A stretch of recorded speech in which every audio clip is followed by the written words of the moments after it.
Vamos então começar o 8º capítulo, Inesperada Intercessão. A sala em que fomos recebidos pelo sacerdote Gregório semelhava-se a estranho santuário, cuja luz interior se alimentava de tochas ardentes. Sentado em pequeno trono que lhe singularizava a figura, no desagradável ambiente, a exótica personagem rodeava-se de mais de 100 entidades em atitudes adorativas. Então vamos lembrar que o Gregório é o Gregório VII, né? Como nós comentamos no primeiro capítulo, e ele está ali cercado de servos, né, com vestimentas imitando os nobres antigos. Vamos lembrar que ele foi papa em acho que 1070, 73, alguma coisa assim. E que ele tem ali aquele séquito, né, de adoradores e toda aquela pompa, né, e aquela suntuosidade que tem no papado. Ele procura imitar aqui, né, para se fazer maior, para se sentir enaltecido. Então, sentado em pequeno trono que lhe singularizava a figura no desagradável ambiente, a exótica personagem rodeava-se de mais de 100 entidades em atitude adorativa. Dois áulicos, né, dois servos, né, esses servos com tipo aqueles nobres antigos, extravagantemente vestidos, manejavam grandes turíbulos, são aqueles incensários, né? Dentro se colocam aquelas pedras, aqueles incensos que vão queimando e eles vão andando com esses incensários e distribuindo a fumaça, né? O perfume. Manejavam grandes incensários em cujo bojo se consumiam substâncias perfumadas de violentas emanações. Trajava ele uma túnica escarlate vermelha, né? Vamos lembrar aquelas vestes antigas, aquelas vestes vermelhas, né, do Papa, e aureolava-se de halo pardo escuro, um halo escuro, não era luminosidade, né, uma escuridão, uma coisa, uma névoa, uma parda escura, né, em volta dele, cujos raios inquietantes e contundentes nos feriam a retina. Fixou em nós o olhar penetrante e inquiridor e estendeu-nos a destra, né, a mão direita, dando-nos a entender que podíamos nos aproximar. Fortemente empolgado, acompanhei Gúbio. Quem seria Gregório naquele recinto? Um chefe tirânico ou um ídolo vivo, saturado, né, carregado de misterioso poder? 12 criaturas ladeando-lhe o dourado assento, né? Vamos lembrar aquele assento que antigamente o Papa usava, hoje não usa mais, que era um trono, né, dourado. Então, contornado, né, por 12 criaturas, 6 de um lado, né, 6 do outro. Ajoelhavam-se humildes, atentas às ordens que lhe emanassem da boca. Então, imagina a cena, né? O Gúbio, o André e o Eloy ali de pé, aqueles 100 ali, né, em volta, 12, 6 de um lado, 6, ajoelhados, quer dizer, uma coisa assim onde ele queria mostrar, ele de vermelhos, né, um escarlate forte num trono dourado, a não ser o que eles estavam vendo, que eram aqueles halos escuros, né, emanações pardacentas, cheiros que não eram bons. Então, mas de todo jeito o Gregório estava se achando ali, né, entronado, né, como ele se sentia, né, soberano. Com um simples gesto determinou o regime sigiloso para a conversação, né, que se entabularia, que se estabeleceria conosco, porque em alguns segundos o recinto se esvaziou de quantos deles dentro dele se achavam estranhos à nossa presença. Compreendi que cogitaríamos de grave assunto e observei nosso orientador para copiar-lhe os movimentos. Quer dizer, ele ficou olhando, né, observando, né, o Gúbio para ele imitar os seus movimentos. Gúbio, seguido por Eloy e por mim, a reduzida distância, acercou-se do anfitrião, quer dizer, aproximou-se, né, do anfitrião, que o contemplava de fisionomia rude, passando, de minha parte, a espreitar o esforço de nosso instrutor para contornar os obstáculos do momento de modo a não classificar-se por mentiroso à face da própria consciência. Então o André estava percebendo ali, estava sentindo, vendo o quanto o Gubbio estava se contendo e estava ali pensando, porque ele precisava ter um diálogo com o Gregório, mas ele não poderia mentir, ele não poderia passar por mentiroso para a sua, não para os outros, mas para a sua consciência. Então ele tinha que, dentro da verdade, se colocar numa posição que não atrapalhasse os planos dele, né? Quer dizer, os planos da espiritualidade maior, que o Gubbio é o porta-voz, né? É o realizador da obra, né? Cumprimentou o Gregório, exibindo fingida complacência, e falou: lembra-te de que sou juiz...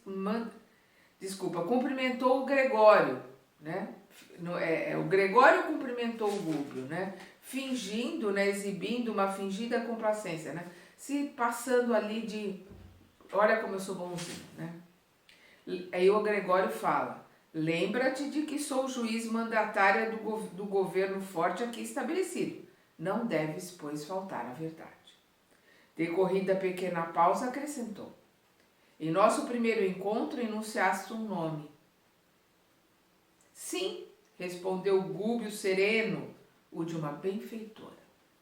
Repete-o, ordenou o sacerdote imperativo. Matilde, né, colocou o Gubbio. O semblante de Gregório fez-se sombrio e angustiado. Dir-se-ia, recebera naquele instante tremenda punhalada invisível. Dissimulou, quer dizer, disfarçou, no entanto, dura impassibilidade, uma frieza, né? Disfarçou uma frieza e, com a firmeza de um administrador orgulhoso e torturado, inquiriu, né? Perguntou: que tem de comum comigo semelhante criatura?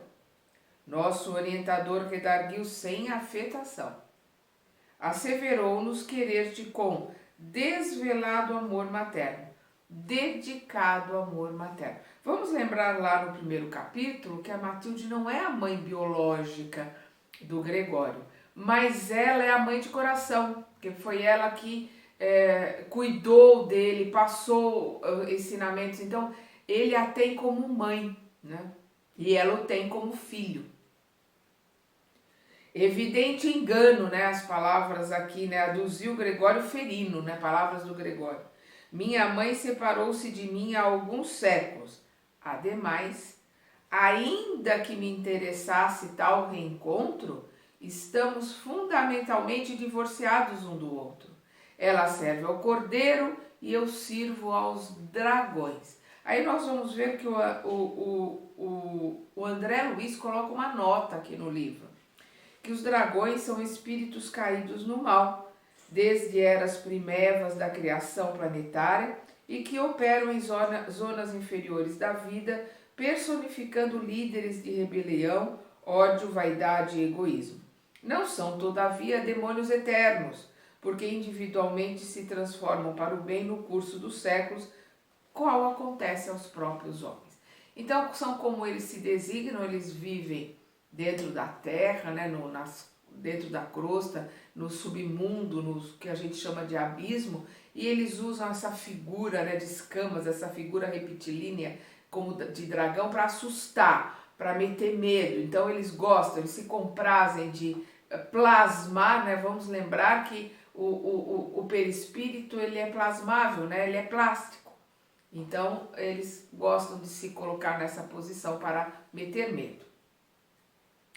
Aquela particularidade da palestra bastava para que minha curiosidade explodisse. Indomável. Quem diz seriam os dragões a que se reportava? Gênios satânicos da lenda de todos os tempos?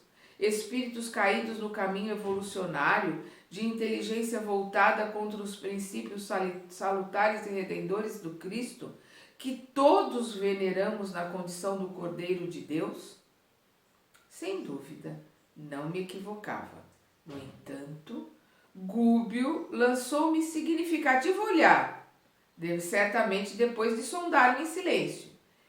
A investigação íntima, convidando-me, sem palavras, a selar, né, a fechar os lábios entreabertos de assombro. Então o Gúbio deu um olhar, aquele olhar 43 que os pais dão pra gente, né? Deu aquele olhar de pai assim para ele, como, né, nas nossas palavras de hoje, cala-te, né? Te aquieta. Foi isso que o Gúbio, resumindo, foi isso que o Gúbio fez com o André, né?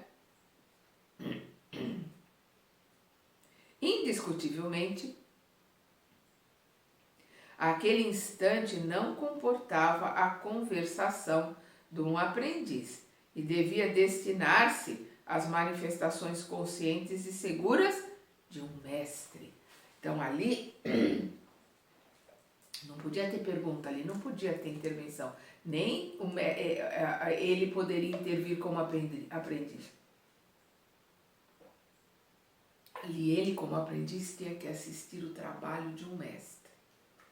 E um trabalho que vai nos mostrar um raciocínio, uma síntese nas palavras e principalmente o objetivo, aquilo que ele quer alcançar, né, com muita humildade, mas com muita verdade. Isso que é muito interessante nos diálogos que nós vamos ver aqui nesse capítulo. Por isso vamos prestar muita atenção a eles. Respeitável sacerdote, palavras do Gúbio, né, obtemperou o nosso orientador com grande surpresa para mim. Porque o André não estava esperando ali aquela humildade, aquela posição tão, não era subserviente, mas humilde, né? Ele também nem entendia a necessidade dessa colocação. Nós vamos entendendo aqui também, junto com o André, com o decorrer do diálogo. Respeitável sacerdote obtemperou o nosso orientador com grande surpresa para mim. Não te posso discutir os motivos pessoais. Sei que há uma ordem absoluta na criação e não ignoro que cada espírito é um mundo diferente e que cada consciência tem a sua rota. As colocações de Gúbio verdadeiras. Ele não tem o direito de julgar nem a situação, nem aquela região de justiceiros ali, nem os pensamentos e as atitudes do Gregório. Ele não tem, como ninguém tem esse direito. Porque é como ele coloca aqui. Sei que há uma ordem absoluta na criação de Deus. Então ele tem o direito de estar ali, de fazer o que faz. Criticas porventura os dragões que se incumbem da justiça? Perguntou Gregório duramente. Quem sou para julgar?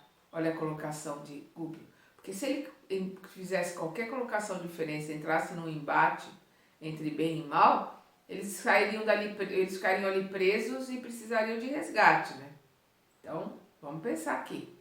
Ele que quis entrar nessa situação, ele que foi até lá. Quem sou eu para julgar, coloca Gúbio, né? Comentou Gúbio com simplicidade. Não passo de um servidor na escola da vida. Sem eles, prosseguiu o sacerdote algo colérico. Sem os dragões, ele está colocando, né? Que seria da conservação da terra? Como poderia operar o amor que salva sem a justiça que corrige? Os grandes juízes são temidos e condenados. Entretanto, suportam os resíduos humanos, convivem com as nojentas chagas do planeta, lidam com os crimes do mundo, convertem-se em carcereiros dos perversos e dos vis, dos desprezíveis. Não deixa de ser verdadeiro o que ele está colocando. Os juízes, a justiça, humana ou a justiça desses que se dizem justiceiros nas trevas, eles lidam com a escória, eles lidam com o lixo da humanidade, os espíritos duros, como ele coloca aqui, né, os vis, né, os malévolos, né, os desprezíveis. E a maneira da pessoa culpada que estima longas justificativas continuou irritadiço. O Gregório falando, né? Os filhos do Cordeiro poderão ajudar e resgatar muitos. No entanto, milhões de criaturas, como sucede a mim mesmo, não pedem auxílio nem libertação. E aqui nós vemos uma nota do André Luiz, quando ele põe aqui no rodapé. Não devemos esquecer que a argumentação procede de um espírito poderoso nos raciocínios e que ainda não aceitou a iluminação do Cristo. Idêntico, pois, a muitos homens representativos do mundo, obcecados pelos desvarios da inteligência. Então, o que o André está colocando aqui? Para a gente ter atenção, porque ali é uma pessoa que conhece os ensinamentos do Cristo. Foi um papa, conhece de cor e salteado, é um ser inteligente, é uma pessoa culta, né? Então ele vai lutar com os argumentos dele com muito conhecimento. E ele, o que ele está colocando aqui, ele não está em busca de libertação, ele não pediu ajuda, como quem diz, vocês não têm o direito de vir aqui e querer pregar as ideias de vocês, porque eu não as quero, eu não pedi. E isso ele tem razão, Deus respeita o livre-arbítrio. É isto que o Gregório está colocando aqui. Afirma-se que não passamos de... Palavras do Gregório, né? Afirma-se que não passamos de transviados morais. Que seja. Seremos então, criminosos vigiando-nos uns aos outros. Olha a lucidez de raciocínio dele. A terra pertence-nos, porque dentro dela a animalidade domina, oferecendo-nos clima ideal. É uma grande verdade. A terra, infelizmente, pertence ao mal, porque dentro da terra domina uma animalidade. Dentro da terra o mal domina. E só quando o número de espíritos arrependidos, buscando a verdade, realizando a reforma íntima, se modificando, quando esse número for maior, quando esse número passar da metade do planeta, é que a balança começa a pender. A hora que for um pouco maior, que for 60% do planeta, aí pende para o outro lado. Porque por enquanto a grande maioria pende para o mal, infelizmente. É o que ele diz aqui, eu vou repetir porque é verdade. A terra pertence-nos, porque dentro dela a animalidade domina, oferecendo-nos clima ideal. Não tenho por minha vez qualquer noção de céu. Acredito seja uma corte de eleitos, mas o mundo visível para nós constitui extenso reino de condenados. No corpo físico caímos na rede de circunstâncias fatais. Contudo, a teia que os planos inferiores nos prepararam servirá a milhões, porque é o que ele está colocando aqui. São milhões que estão nessa mesma condição, de espíritos caídos, de espíritos que se comprazem no mal, infelizmente.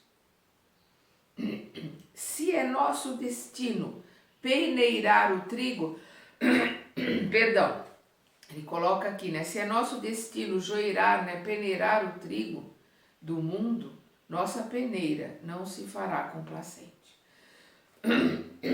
Perdão.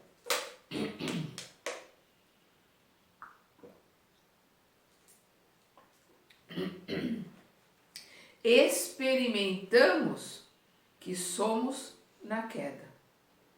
Provaremos todos os que nos seguirem no caminho. Quer dizer, experimentados, desculpa, eu li errado.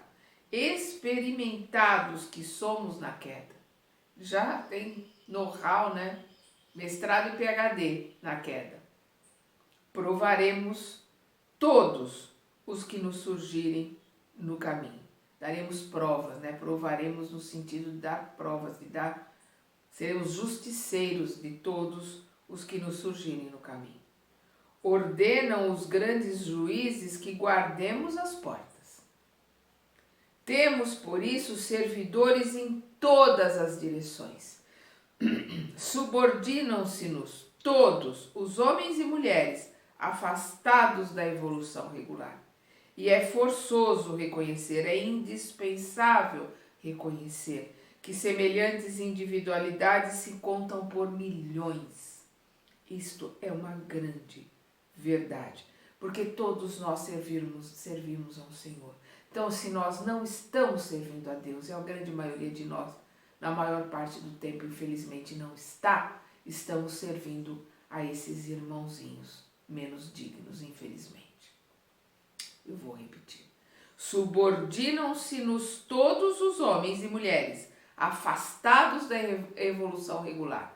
Não está falando da evolução máxima, não está falando daqueles que procuram santificação, não.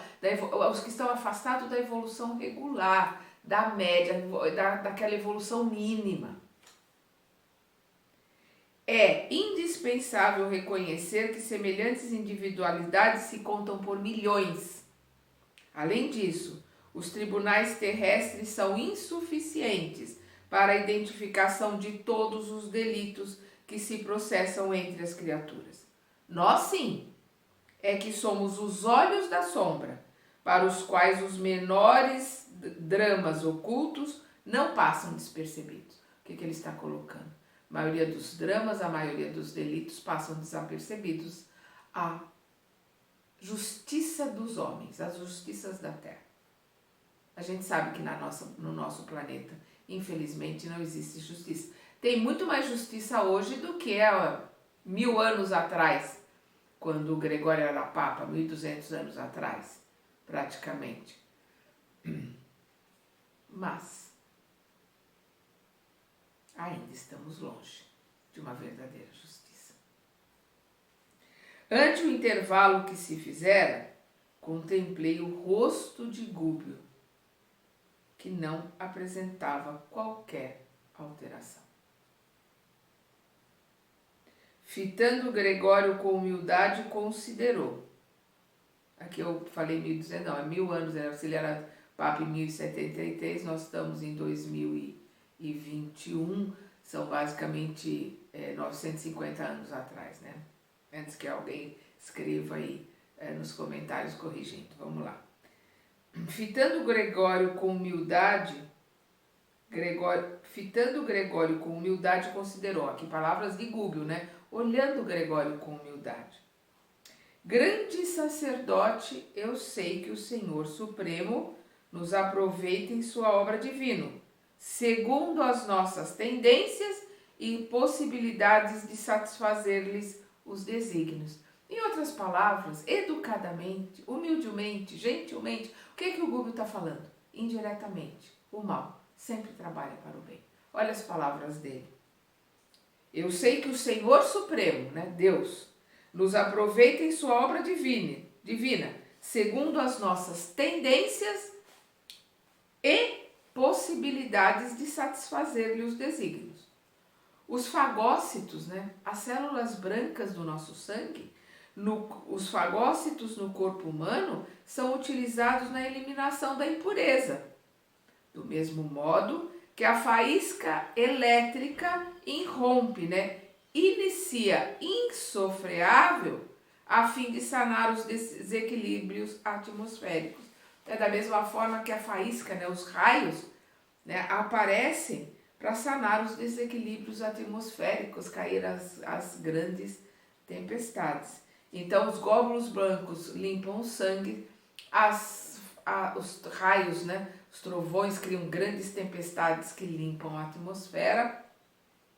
Todos servem a Deus, diretamente ou indiretamente, estão todos servindo a Deus.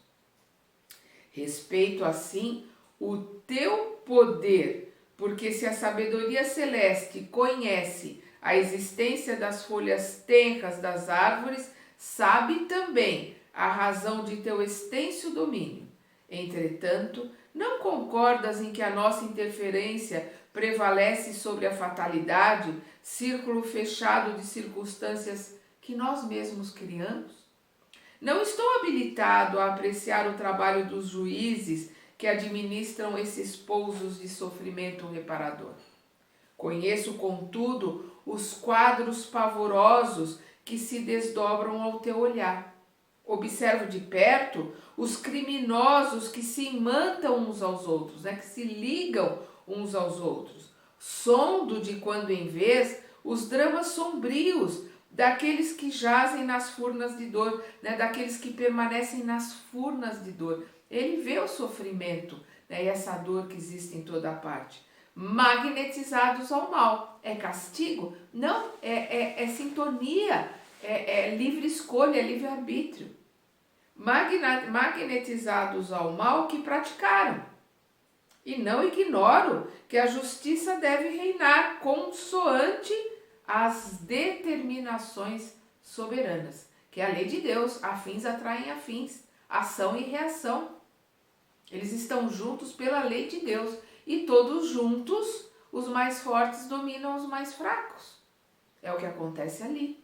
Porque são todos devedores, estão todos comprazem no mal, estão com os seus afins.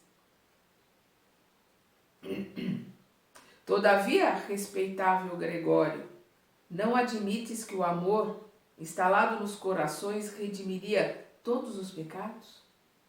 Não aceitas, porventura, a vitória final da bondade por meio do serviço fraterno que nos eleva e conduz ao Pai Supremo? Ele está ali, pegando os resquícios de integridade, os resquícios de aprendizados, as coisas boas que ainda existem ali no Gregório, Se gastássemos nos cometimentos divinos do Cordeiro as mesmas energias que se despendem, que se gastam a serviço dos dragões, não alcançaríamos mais apressadamente os objetivos do Supremo Triunfo? Olha o que ele está colocando aqui. Se nós invertêssemos o vetor, se nós gastássemos a mesma energia que gastamos no mal, se gastássemos para buscar o bem, buscar a verdade, para nos melhorarmos, nós já não teríamos mudado esse padrão de sofrimento, esse padrão de dor há muito tempo. Ele está chamando ele ali como que você não sabe que é o bem que vai vencer, você não sabe que uma hora as coisas vão mudar, tua consciência não te diz isso, é isso que ele está colocando para o Gregório. O sacerdote ouviu contrariado e clamou com desagradável inflexão de voz: como pude escutar-te calado tanto tempo? Somos aqui julgadores da morte de todos aqueles que malbarataram, que desperdiçaram os tesouros da vida. São eles os justiceiros daqueles que desperdiçaram, os tesouros da vida, a oportunidade de aprender, o tempo é o maior tesouro que nós temos aqui, é um presente de Deus. Então são esses justiceiros que vão julgar os que perderam tempo, os os que encarnação, desperdiçaram a vida com ódio, com raiva, ajuntando tesouros que não vão levar a lugar nenhum, como diz Jesus, que as traças corroem. Como inocular amor em corações enregelados, congelados? Não disse o Cordeiro certa vez que não se deve lançar pérolas aos porcos? Quer dizer, quando interessa para ele, ele se lembra das palavras de Jesus. Não se deve lançar pérolas aos porcos, eles não vão dar valor. Para cada pastor de rebanho na terra, há 1000 porcos ostentando as insígnias da carne. E se o seu mestre reclama pastores ao seu apostolado, que fazer de nossa parte se não constituir equipes de inteligências vigorosas especializadas em corrigir as criaturas delinquentes que se colocam sob nossa vara diretiva? Os dragões são os gênios conservadores do mundo físico e se esmeram em preservar a aglutinação, né, o agrupamento dos elementos planetários. Coerentes com a lógica, não entendem o paraíso de imposição. Coerentes com a lógica, não entendem o paraíso de imposição. Se o amor conquistasse a terra de um dia para o outro, desintegrando-lhe os abismos escuros, a fim de que a luz sublime aí brilhasse para sempre, fácil e instantânea. Como acomodar nesse clima celestial as consciências de lobos e leões, panteras e tigres, pela extrema analogia que ainda guardam com essas feras, almas essas que habitam formas humanas, aos milhares de milhares? Que seria dos céus se não vigiássemos os infernos? Aí a gente vê a coerência dele, né? Como é atual essa colocação aqui do Gregório, porque essa é a nossa realidade até hoje. Nós vemos a coerência dele, o discernimento, o conhecimento que ele tem, que infelizmente ele usa para o lado contrário, né? Ele usa para o mal, mas que ele tem, ele tem. Gargalhada sarcástica, estrepitosa, né? Barulhenta, seguiu-lhe as palavras. Gúbio, porém, não se perturbou. Com simplicidade tornou a considerar. Ouso lembrar, todavia, que se nos lançássemos todos a socorrer os miseráveis, a miséria se extinguiria. Se educássemos os ignorantes, a treva não teria razão de ser. Se amparássemos os delinquentes, oferecendo-lhes estímulos à luta regenerativa, o crime seria varrido da face da terra. As palavras sábias, né? Sábias as palavras do Gúbio, porque é uma grande verdade. Se todos nós nos uníssemos para acabar com a miséria, com a ignorância, se todos nós, que é o que vai acontecer na regeneração, dividíssemos o que temos, se todos nós tivéssemos empatia pelo outro e partilhássemos tudo, se vivêssemos em fraternidade verdadeira, o mundo seria outro. Como ele vai ser lá na frente, o mundo seria um planeta de regeneração. Não haveria miséria, não haveria esse sofrimento absurdo e também não haveria lugar para a maldade. A maldade, na sua maior acepção de palavra, na sua maior concepção de dureza, né, de ódio, de raiva, iria, como vai, exilada para outros planetas afins, né, por similaridade de energia, de intenção. É a similaridade de intenção, de vontade, de frequência energética. Eu vou repetir, porque é muito importante o que o Gúbio está falando. Ouso lembrar, todavia, que se nos lançássemos todos a socorrer os miseráveis, a miséria se extinguiria. Se educássemos os ignorantes, a treva não teria razão de ser. Se amparássemos os delinquentes, oferecendo-lhes estímulos à luta regenerativa, o crime seria varrido da face da terra. O sacerdote fez vibrar uma campainha que me pareceu destinada a expandir-lhe as expressões de ira e gritou rouquenho: cala-te, insolente, sabe que te posso punir. Sim, concordou o nosso orientador imperturbável, suponho conhecer a extensão de tuas possibilidades. O Gúbio ali humildemente, ele coloca: eu sei da extensão das tuas possibilidades, sei tudo o que você pode fazer. Mas lá no fundo, né, indiretamente ele está: mas eu sei também que eu estou com o Cristo, né, que eu sei para quem eu estou trabalhando. E aí ele me faz aqui lembrar as palavras do Paulo, lindas, maravilhosas, quando Paulo diz: já não sou eu que vivo, mas é o Cristo que vive em mim. Então, assim, sabendo que está trabalhando para o Cristo, sabendo que o que tem para fazer é o que o Cristo espera dele, não teme nada, nem a ninguém, nem circunstância nenhuma. É isso que o Paulo coloca em suas palavras, e a gente sente essa tranquilidade, essa paz do Gúbio, que ele transparece, né? Essa paz, essa tranquilidade de que ele está fazendo a coisa certa, que está ali trabalhando pelo Cristo. E que também não veio humilhar nem julgar as intenções, os motivos, né, nem de desrespeitar o tempo do Gregório, porque nós temos que respeitar o tempo de cada um. E isso é muito importante. Vamos continuar na segunda parte deste capítulo.